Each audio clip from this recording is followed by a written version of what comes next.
It is the 1st of March, and we are sitting on Desert Loon with Greta and Brian and Ryan.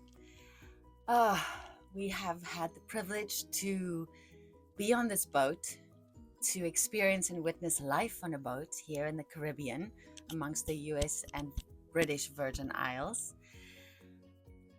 There's almost a full phase of the moon. On the eve of the full moon, we have to say goodbye. But I wanted you all to meet these amazing people that I call family, that's given us this incredible moment of privilege into their great adventure. Thanks for having us, you guys.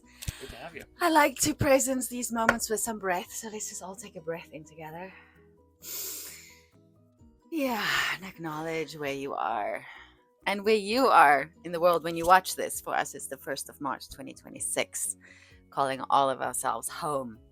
I want to hear about your journey, and I want them to understand about life and the choices they offer, and sometimes the bravery it takes to make the choices we make and take the chances we take.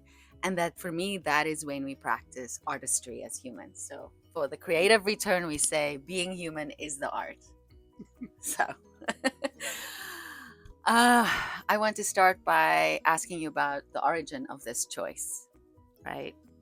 What was the impetus? What was that moment that went, ooh, that's something we can do? I would pretty much say that there wasn't necessarily one of those. It was more of a process to get there. And so I would say, I was watching some sailing YouTube videos. Greta's got some background in sailing. I've been on boats my whole life.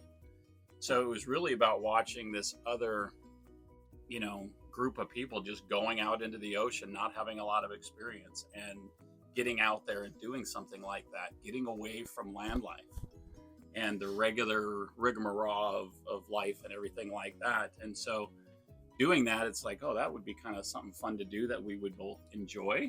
And so, I just started doing that. And then a friend of mine also started watching these separately. We didn't really know each other was doing it. And then they wound up getting on a boat. And right before that, we went and got certified here in the BVIs to get ASA certified all the way up to a 50-foot catamaran. So it took a week sailing and doing all of that and getting certified. And then we went on their boat in the Bahamas. And then we also went on their boat down in Grenada because they wanted to show us what real cruising was like, all of the work and everything with their boat full of tools everywhere and everything else. It's got high highs and low lows. People talk about it, both with the boat and personally and everything else to get through it. So we eventually wound up selling our house and selling most of our stuff, pretty much almost all of our stuff, except for one vehicle and a 10 by 15 U-Haul storage unit, and bought this boat. And we still work. We have Starlink, so we both work from the boat, and we're able to kind of keep that going, which is nice. But it was a big jump for both of us to do that. What do you think? Yeah. No, I think you said it all. So. Okay, so for you to go to the YouTube videos of sailing, there must have been a moment that you went, that's the intrigue. I wonder if I can do that. Was they? Well, I know you're a processor, but I'm so interested in that. Like, I'm gonna do this moment. Yeah, it was like, well, I mean, you see all the beauty part of it and everything else, but you have to really check yourself and say, wait a minute, I may have to fix an engine. I may have to fix a water maker. I may have to do this and that or whatever. And together we need to be able to make this work.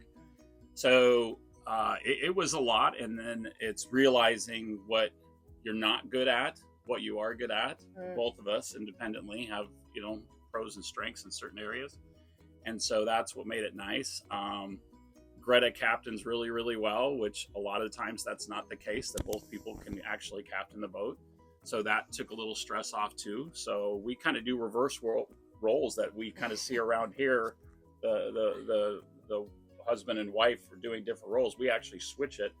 And she drives coming up to anchor and up to moorings and doing all that kind of stuff. And then I deal with everything up front at that time. So, but really a switch. I don't know. What would you say?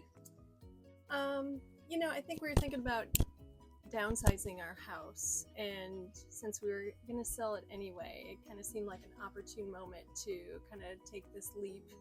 And you know, it was the hardest thing, I think, was selling the house and all our stuff, most our stuff, and doing it. But I have no regrets at all. Yeah. No regrets. So talking about that, like those hard moments, was there ever anything from family or the outside world that you live on land, people projecting onto you their fears or their excitement, either or, right? Is there anything I think it was almost 100% excitement for us. I don't think anyone said you should, you know. No, our kids were pretty much all of them were either in college, just getting out of college, just got out of college. So it was a good opportunity for us because we never really had any of the kids home the whole time. So that was nice. We did kind of ditch Lauren a little bit. She got done with school one semester and then she's like, wait a minute, I don't have a house to go back to. You guys abandoned me. So there was that. The other kids had places to go or do whatever. So that was kind of funny, but it was a good time for us. And so along with, like she's saying, downsizing, the market was good to sell the house and things like that. It's like, let's do it. Let's do something that we both kind of are passionate about, so to speak. And it's a huge leap though. Yeah. And it was a huge leap once we bought. I mean, we're still pinching each other and going, what are we doing here? It's turquoise How waters. did we get here? How do we go from Florida, 3,000 nautical miles plus, all the way down to Grenada? Wow. And then it's like, you know, we knew some stuff. We knew more than some, but we didn't know a lot. It's a big learning curve. Huge learning curve. Yeah. So, but that's amazing. You took that transition from kids being kind of into their own independence and you taking back your time and saying, why not? Yeah. I love it. And they were so excited for us. They were very supportive of us. You guys need to go do this. Yeah. So we really are blessed to have 4 really good kids that supported us to do this. Yeah, that is and family remarkable. And everybody else too. And we kind of made a 2-year plan. We're going to leave Florida to Grenada and back up 2 seasons, because we didn't know where the kids might be in 2 years. So we wanted to make sure that we might be back. Yeah, and not miss out on too much. Right, exactly. I know as a mama, that's that part of that balance. thing. Yeah. So let's talk about the reality at sea, your daily life in this on this boat. It's nice and stable on a catamaran, I have to say. It's really lovely. You're not rocking back and forth. We're watching the monohulls doing nice back and forth. Yeah. But what would you say is harder than most people imagine? Like you already said, you know, there's a lot of learning curves, but what would you say is kind of out of the ordinary that people don't imagine? And then you get here and you're like, ooh, this is so much harder than I imagined. Well, for me, I'll speak for myself. Like I said, in the whole cruising community, everybody says it's the highest of highs and the lowest of lows. And it's not only the person, the relationship with your spouse or whoever you're with or whatever else. You're out in the ocean, and it's, you know, it can be life dangerous and everything else like that. And so taking that into account, and when you're in bad seas or doing things, it can be completely scary. Like, are we going down or not? Or what are we going to do? And then that gets people's elevation of emotions up, and then communication sometimes then over communicates, which is really breaking down communication. So that gets it. And you have a couple people that are totally different. And sometimes boats have crew on board and everything. For the most part, we've crewed it the whole way, overnights and, you know, all of that ourselves. Yeah. So, but it's just stress and all of that. And if the boat breaks, if the water maker doesn't work, you're like, all right, how are we going to get fresh water? You know, we've got 200 gallons of fresh water generally on board, but our water makers at times haven't worked. Our toilets haven't worked at times. And I've had to completely go through, talk about a low time. I was in the Bahamas trying to fix our toilet, and I had to completely take it apart, and that was not fun. Having a couple of our daughters on board were having to help me pump it out and everything. So that gets really dirty and really, it tests you and whatever, but all the heads are working and we're good now. And the water maker's working for the most part. So it's just fixing things and doing things and having stresses, and then having to worry about, are we in a safe place? Do we have the wind coming from the right direction? Do we, you know, all of those things. You really take weather. Mother Nature is the one that's going to run this whole show, and I've always said, you go with her, you definitely don't go against There her. you go. And if you go with her, she generally treats you a little bit better. I was gonna say, like, what did the sea, teach you about control? And it's exactly what you just said. It's really allowing yourself to give in to Mother Nature. Yeah, a lot of faith, hope, understanding. We live by the weather. We make every decision off the weather. Like where are we going to bring you to get to the airport today? It's based on wind, waves, all weather. Yeah, try to keep it as comfortable as possible. So does it feel like you've come back in line, in tune with following the weather with like the cycles of, do you pay attention to the moon? Like I pay attention to the moon, I live on land, but do you find that there's the currents and things like that, you really have to melt into the rhythm of nature? Yeah. You do. So when we go into ports and we're anchoring, we have to know tide changes. And so, or if we're on a dock and the dock doesn't move, if it's not a floating dock, then we're going to go up and down. So we have to know tide change. When is it high tide, low tide? How loose do we, tie it down? Tie our ropes. And so, the moon. And then we love full moons for overnights. It's, gives us, it's beautiful. And it's not pitch dark in the middle of the night when you're sleepy, you're trying to stay awake. And we do shifts. We do 4-hour shifts and we do overnights. Wow. So on that note, Greta, what's been some of the most thrilling sea encounters, like with all the life in the sea and even on the islands? What's been one of your most thrilling moments, if you have one to share? I don't know that I do. I think it's just, as you know, you jump in the water, it's just amazing. And then everywhere we go, the people, the culture, the people we meet on these other boats, we have lifelong friends, and it's such a neat community.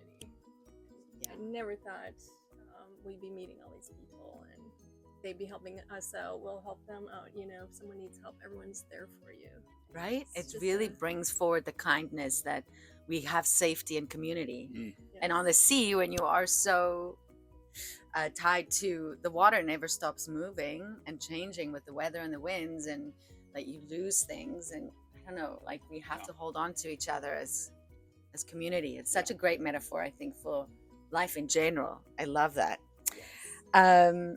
Okay, let's see. I wanted to talk to you about partnership in close quarters, which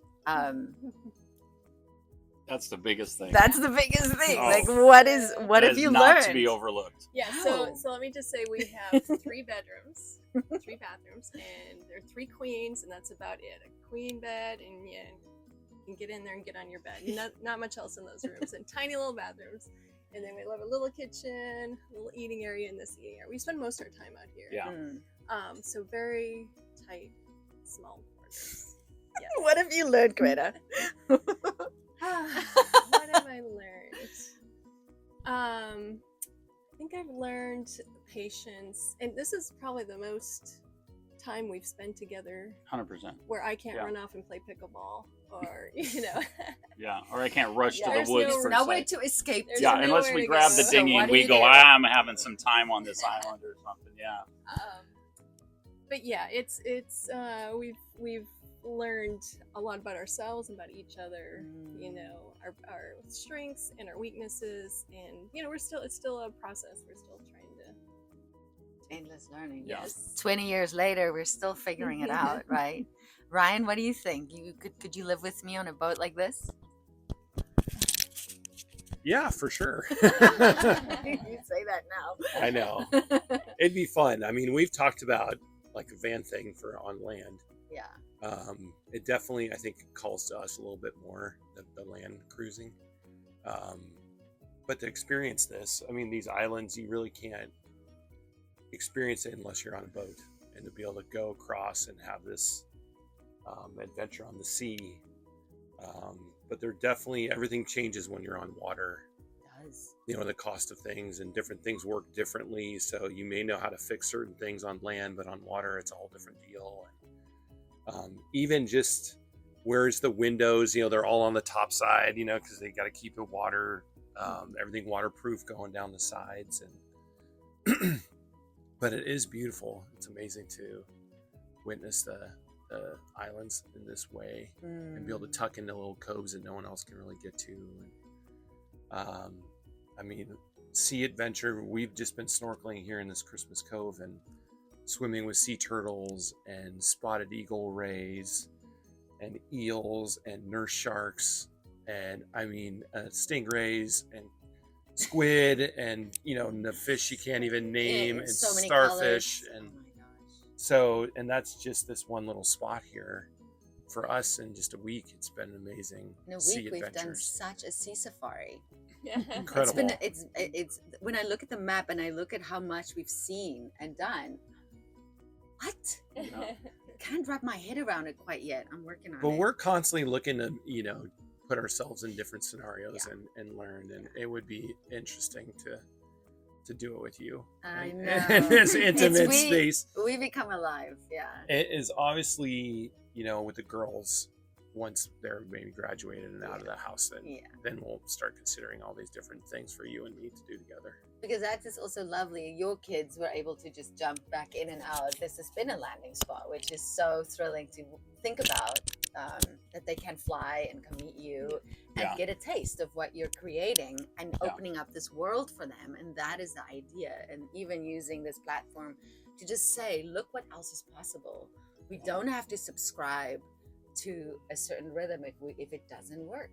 Like, try different things and play. So for me, I always say play is productive, it's loving, it's an actionable, your way. Play. And this is such a great, because it's productive and you are working, and sometimes it's easy, sometimes it's hard, but every day is a choice, like a relationship. So Ryan and I match. Our inner child energy is very similar. We like to explore and to play out in the world and learn new things. So where has play in this realm shown up for you unexpectedly? What has felt really like new and fresh and playful? You go first.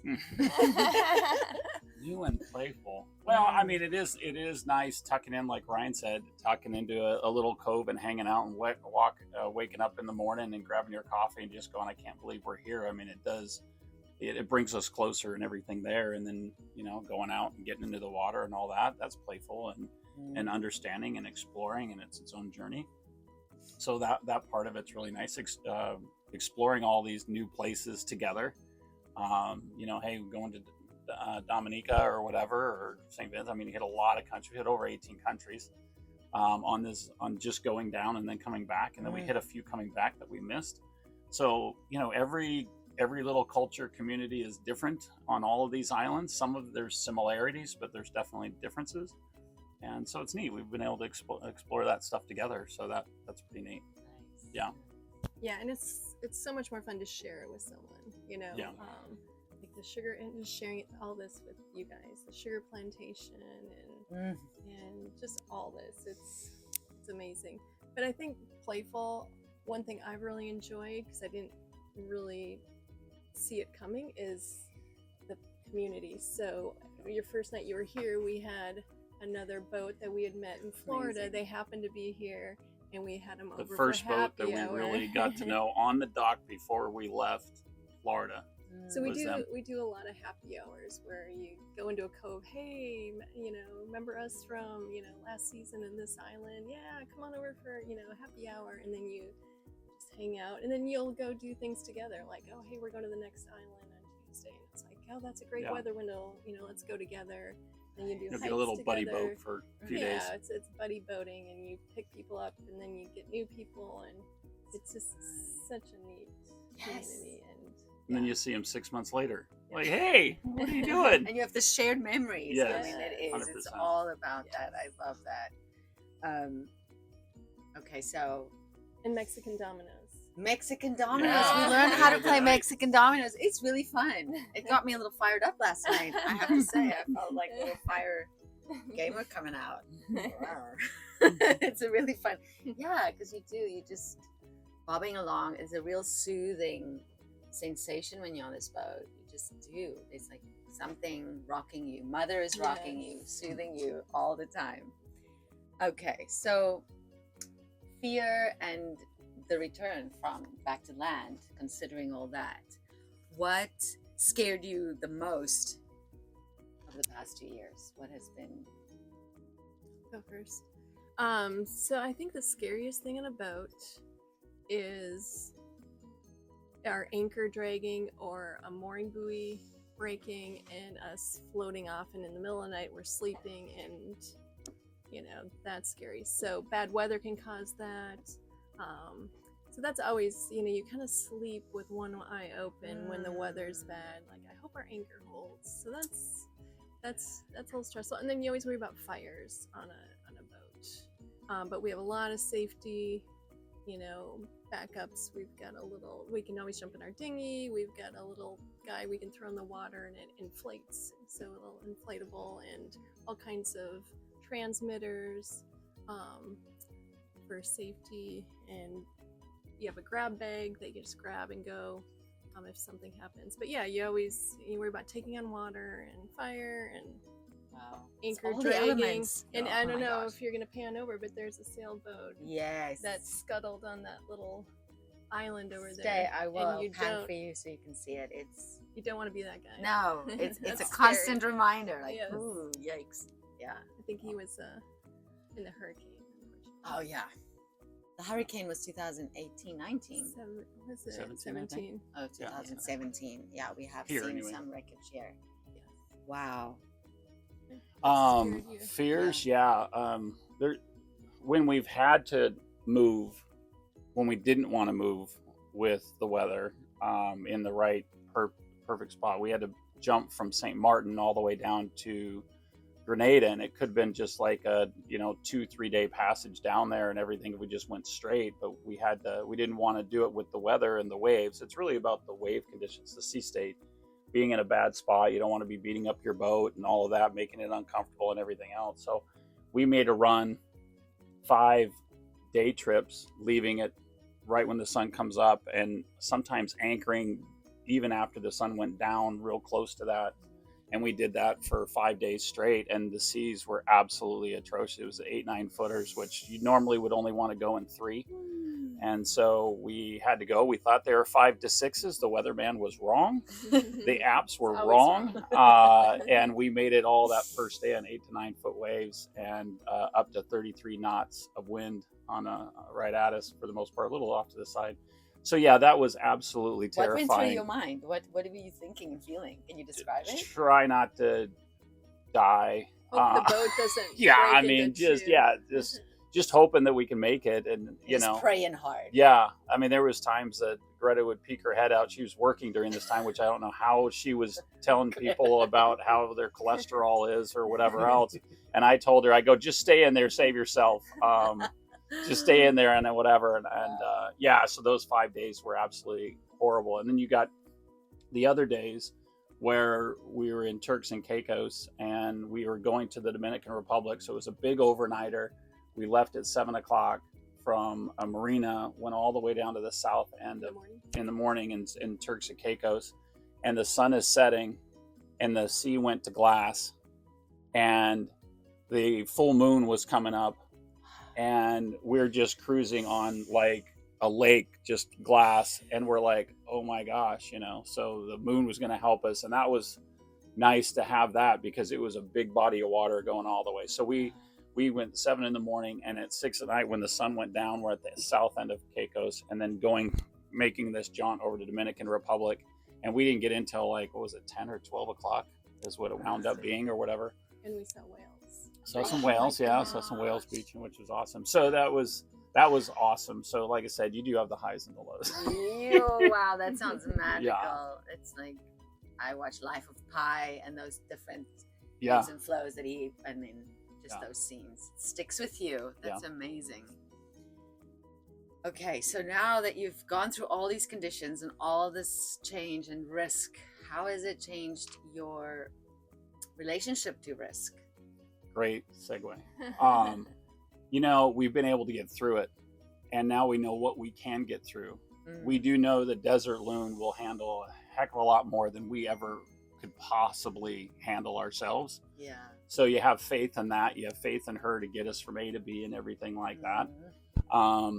So yeah, we've conquered some fears in a way. Those fears are still there because it can be life and death out here or whatever, but you just try to do your best and and put everything and hedge everything in your favor as best you can and get going. But yeah, I think we've learned a lot about ourselves. We've learned a lot about what the boat can handle, what we can handle.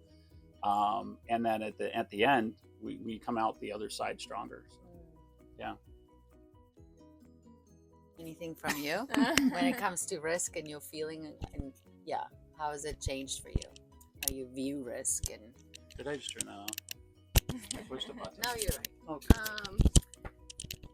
Yeah, so I think I have a pretty calm level of risk, and I'm a little more of a risk taker. So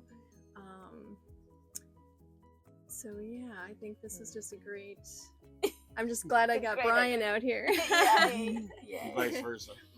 Oh, I have this for me, my word for the year that I really leaning into, and I'm jump in, think later.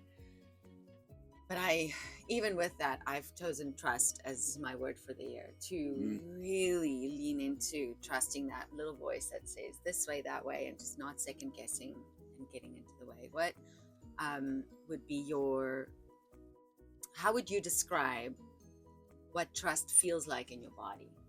When you just, can you do that? Can you listen to that part and tell me what it feels like? I'm a somatic person, so I'm always curious about people's sensations of things. That makes sense. What does somatic mean? I think Somatic means it's a feeling in your body. You're listening to the body's sensations. How about you?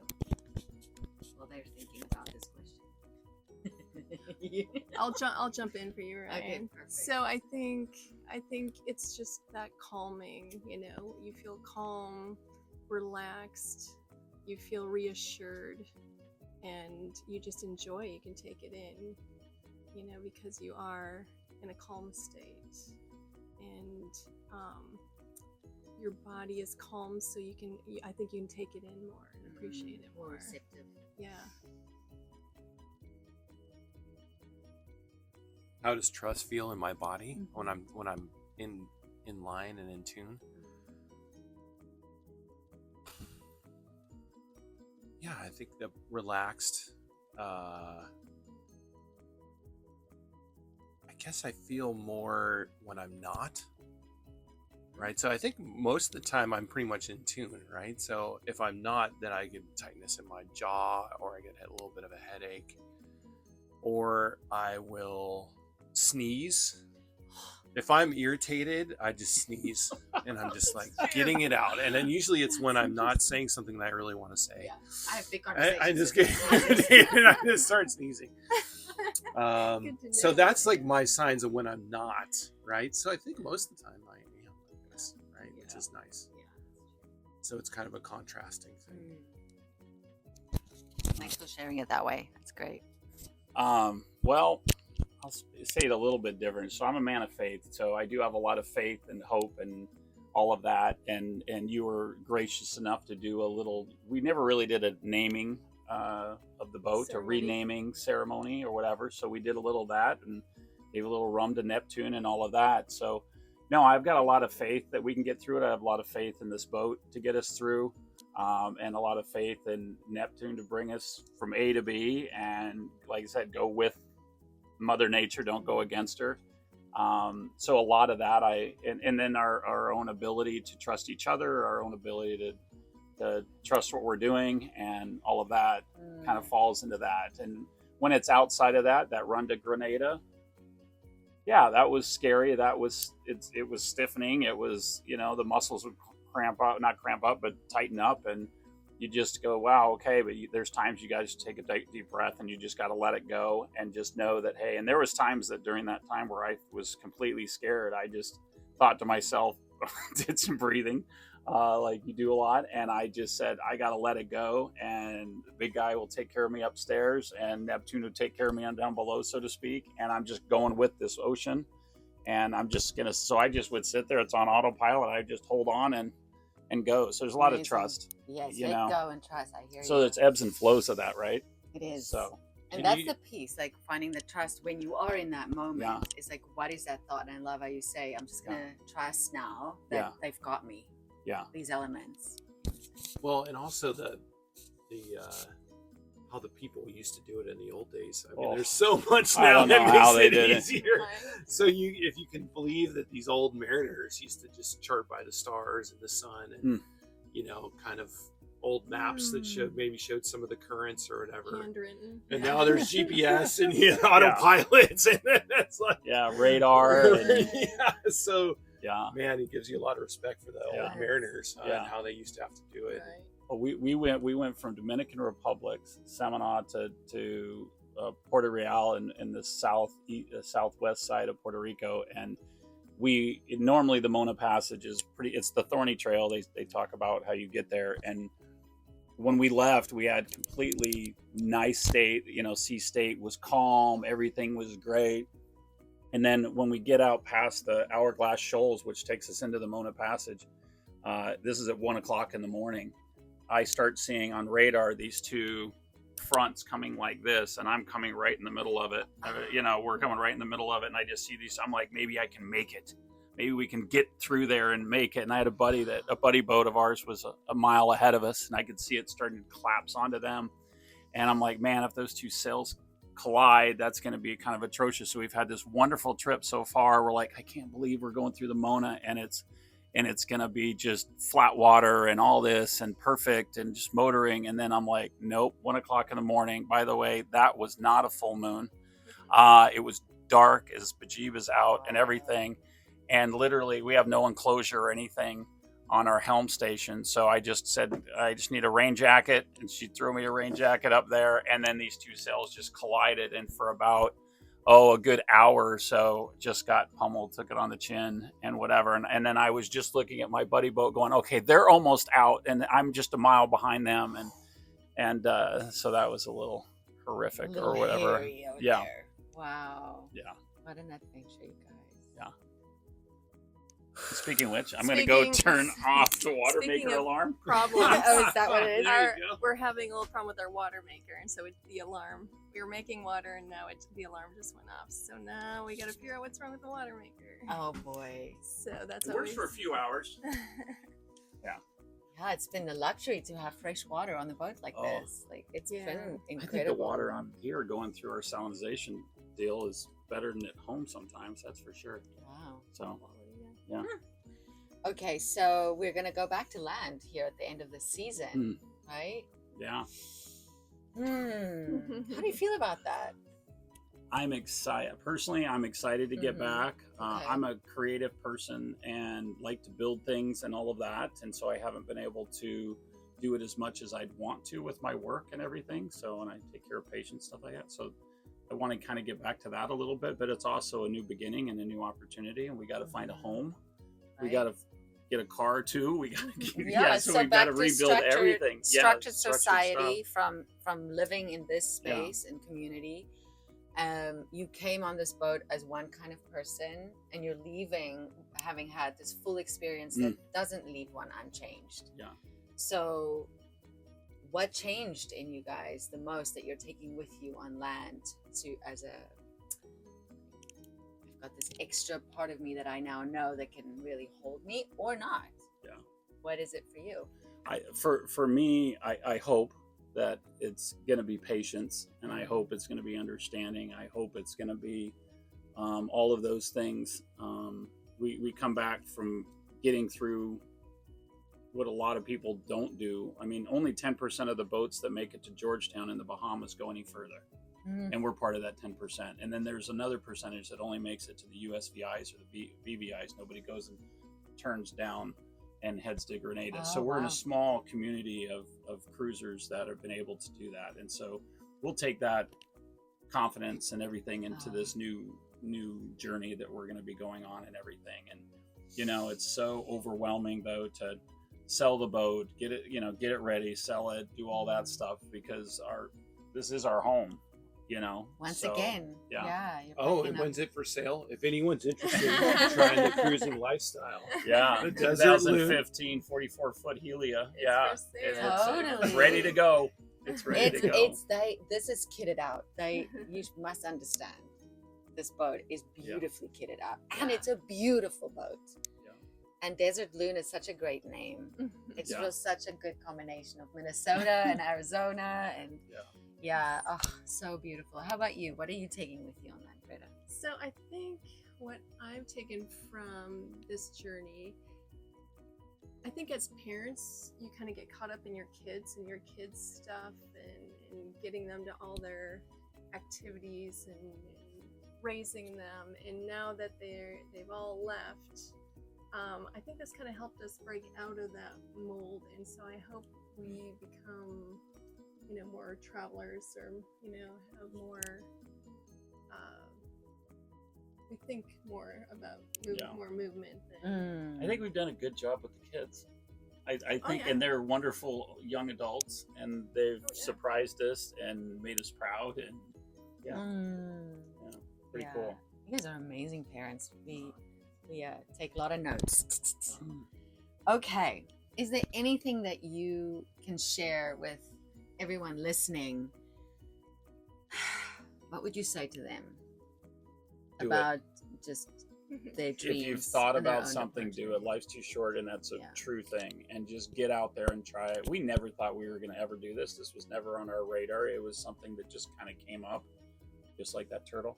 I know, resident turtle. No, you need to go out and challenge yourself. You need to do it together. You need to, but have the conversations. I mean, everybody said that the personal relationship of a husband, wife, or partners, or whatever, is going to change, and you need to be aware and maybe have some conversations prior to that. If we get in a stressful situation, how are we going to handle it? How are you going to handle it, and all that? That's going to be important. But no, definitely get out and do it. Make a plan to do it. There's ways you can do it cheaper and all that, and really make it sustainable for yourselves and all that. But just get out and do something, whatever that passion of yours is. Just get out and do it, and you'll be okay. So you will be okay. Just take this step.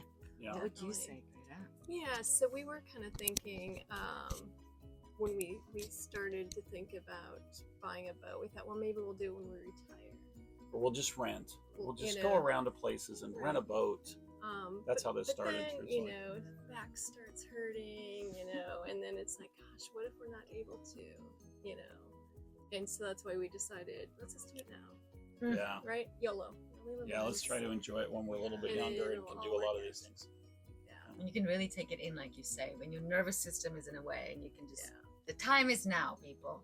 What would you say around that question about following that instinct of passion and desire?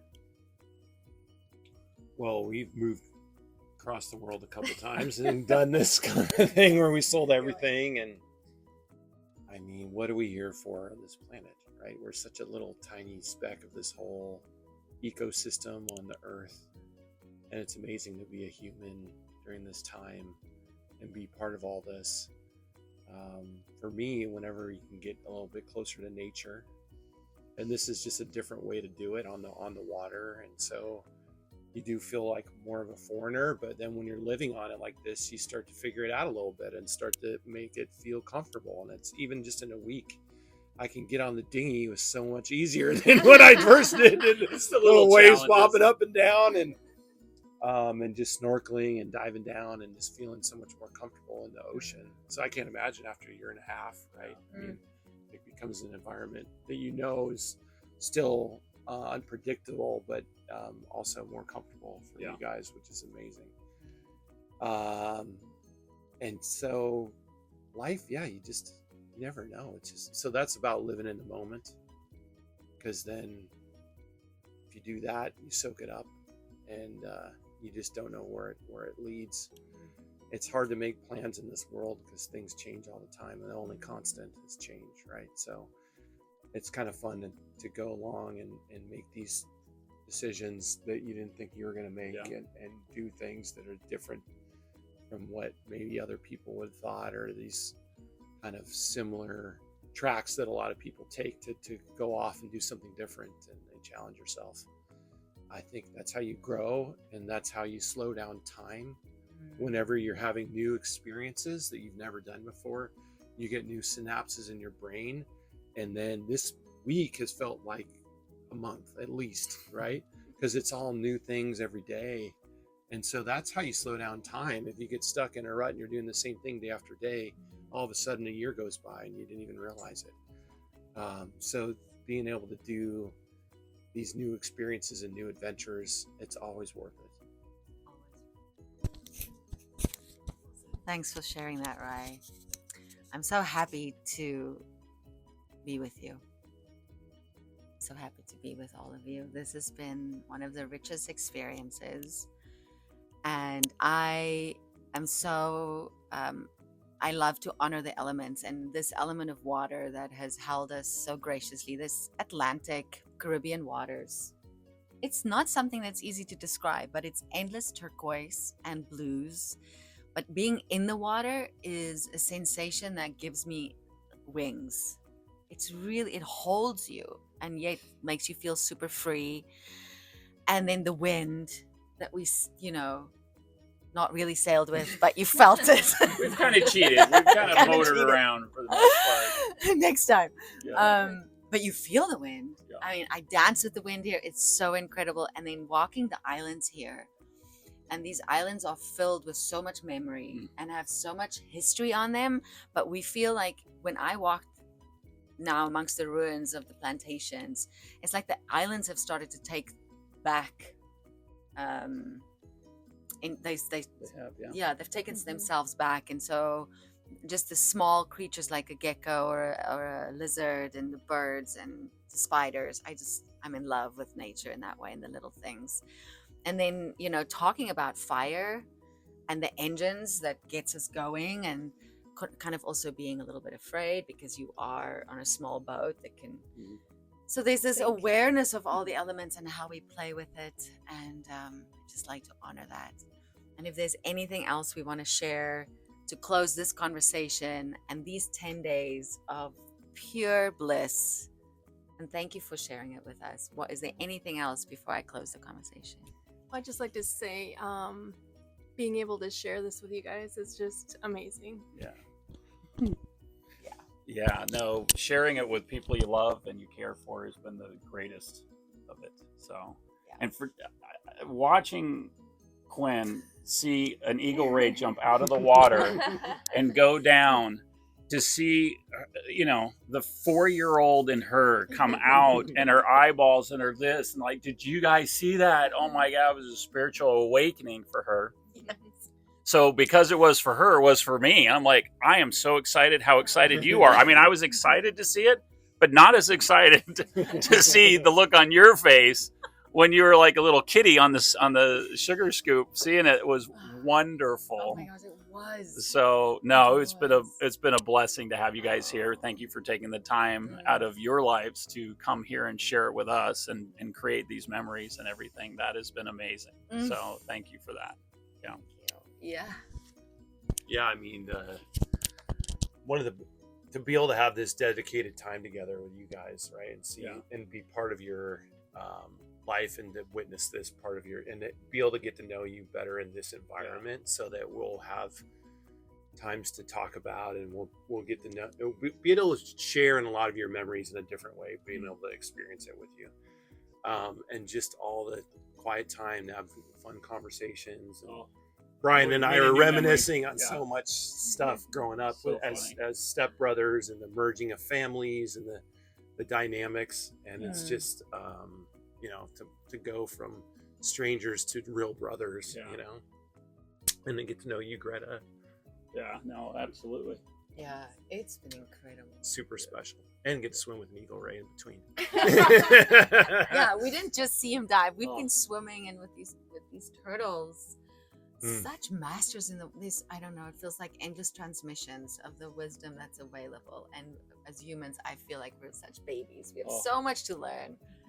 So incredible. So thank you again and again for joining me here. And we've been sharing what we've been seeing. It's slow footage. It's watching the sunrise and set, the water change, how we've traveled between islands, the things we've seen. It's shared across YouTube and Substack. If you're curious, go look back or read about it.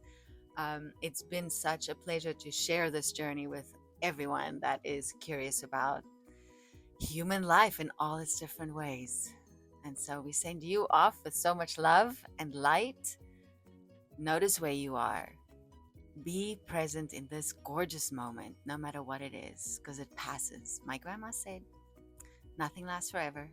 It all passes you by, so pay attention. Lots of love.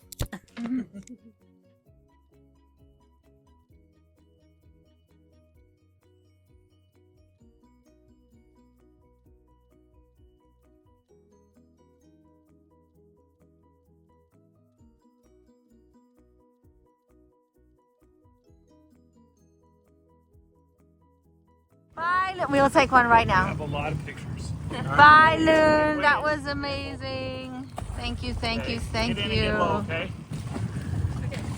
Look at us. You just get low. Alright, here we go. How low can we go? She did it. There we go. Ah, All right. wow. All right, quit. See if you can do a backwards photo that way. Okay. Yay.